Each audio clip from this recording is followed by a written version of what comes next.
का वध करने के कारण जरासंध श्री कृष्ण का परम शत्रु बन बैठा था। लगभग 17 बार श्री कृष्ण और बलराम को मारने के लिए जरासंध ने आक्रमण किए थे, क्योंकि किसी भी तरह वह उन्हें पराजित करना चाहता था। लेकिन हर बार श्री कृष्ण जरासंध की पूरी सेना को नष्ट करके सिर्फ जरासंध को जीवित छोड़ देते थे। वह हर बार दुनिया भर से कृष्ण विरोधी राजाओं को एकत्र करता और श्री कृष्ण से युद्ध करने के लिए आ जाता था।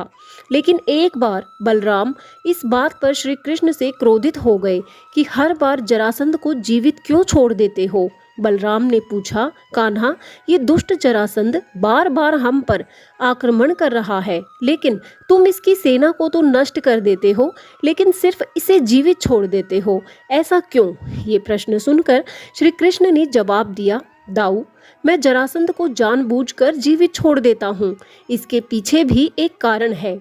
जरासंध पूरी पृथ्वी से अधर्मी और हमारे विरोधी राजाओं को एकत्रित करके हमारे सामने लेके आता है, जिससे हम दुष्ट राजाओं को एक ही जगह पर मार देते हैं।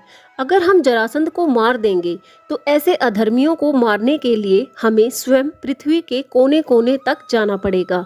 जरासंध तो हमारा ही काम आसान कर रहा है। जब दुनिया के सारे दुष्ट मारे जाएंगे, हम जरासंध को भी खत्म कर देंगे।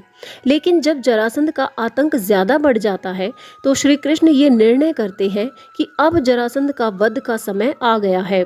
तब वे अर्जुन और भीम के साथ सन्यासियों का रूप लेकर मगध जाते हैं। उधर जरासंध भी अपने मंत्रियों से वासुदेव के बारे में ही बात कर रहा था।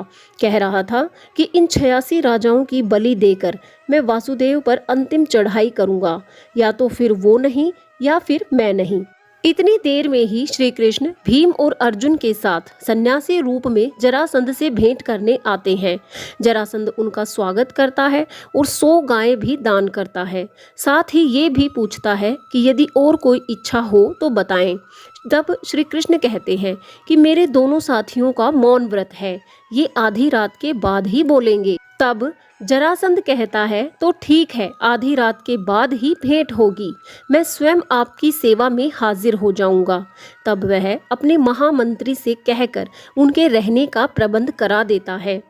तब आधी रात के उपरांत श्री कृष्ण और भीम और अर्जुन जरासंध की प्रतीक्षा में बैठे थे और भीम पूछता है कि क्या वो आएगा वासुदेव? तब वासुदेव कहते हैं, अवश्य आएगा, क्योंकि वो जैसा भी हो ब्राह्मणों का आदर करता है और दानवीर भी है। जो मांगोगे वही पाओगे। तब जरासंध उनसे मिलने कक्ष में आते हैं और बैठते समय उनकी नज़र अर्जुन के अंगूठे पर पड़ जाती है और उसे कुछ संदेह भी हो जाता है।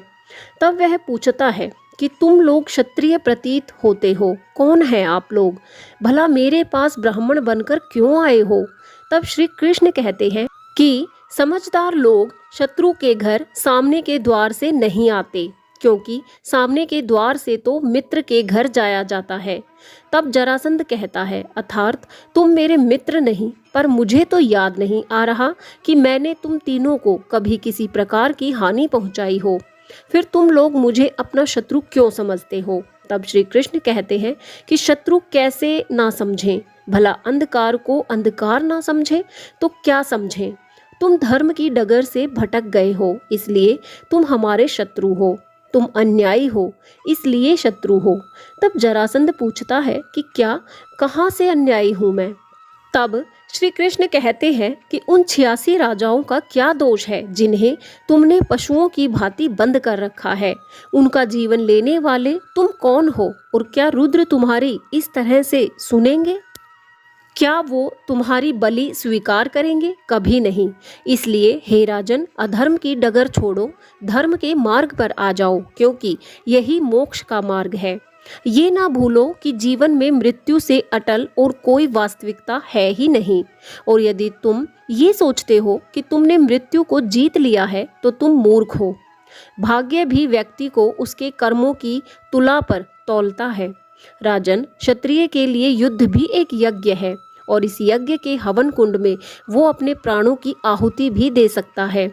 तब जरासंध को क्रोध आ जाता है और कहता है कि भिक्षा मांगो, भिक्षा, यहाँ से चलते बनो, इससे पहले मैं भूल जाऊं कि तुम ब्राह्मण हो, क्या चाहते हो तुम? तब श्री कृष्ण कहते हैं कि हम द्वंद्व युद्ध चाहते हैं। तब जरासंध हंसने लगता है, मानो उसे अपने आप पर बहुत घमंड हो रहा हो। तब श्री कृष्ण कहते हैं कि हाँ राजन, हम तीनों में से किसी एक को चुन लो।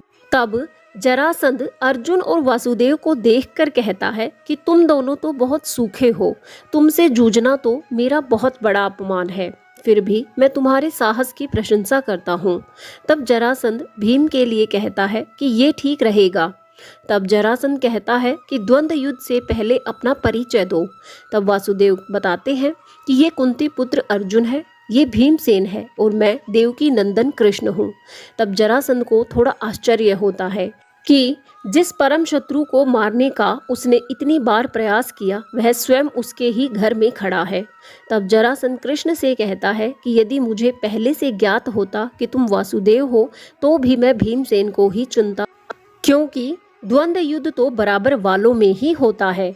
उसके बाद वो दिन आ जाता है जब द्वंद्व युद्ध होना तय हो गया था और दोनों योद्धा अपनी पूरी ताकत से मल्ल युद्ध करने लगते हैं और अंत में भीम जरासंध के शरीर के 2 टुकड़े करता है, लेकिन वह अपने प्राप्त वरदान से फिर से जुड़ जाता है। इसलिए भीम के लिए बहुत मुश्किल हो रहा था उसे मारना, लेकिन श्री कृष्ण ने भीम को इशारा किया कि जरासंध के शरीर के टुकड़े करके उन्हें विपरीत दिशा में फेंको। तब भीम ऐसा ही करता है और इस तरह जरासंध का वध हो पाता है। कहा जाता है कि यह युद्ध 28 दिनों तक चला था और जरासंध भीम जितना ही बलशाली भी था, इसलिए उसका वध कर पाना इतना आसान भी नहीं था। तब उसके बाद पांडवों की चारों ओर जय जयकार होने लगती है। बहुत से राजा उनके साथ आ जाते हैं और एक निर्दयी और दुष्ट व्यक्ति का अंत हो जाता है।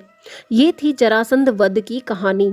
आपको कैसी लगी और आप जरासंध के विषय में और क्या जानते हैं? कमेंट बॉक्स में अपने विचार जरूर साझा करें और ऐसे ही ज्ञानवर्धक वीडियोस के लिए चैनल को अभी सब्सक्राइब करें। वीडियो अगर पसंद आया है तो वीडियो को लाइक शेयर जरूर कीजिएगा। जय श्री कृष्ण।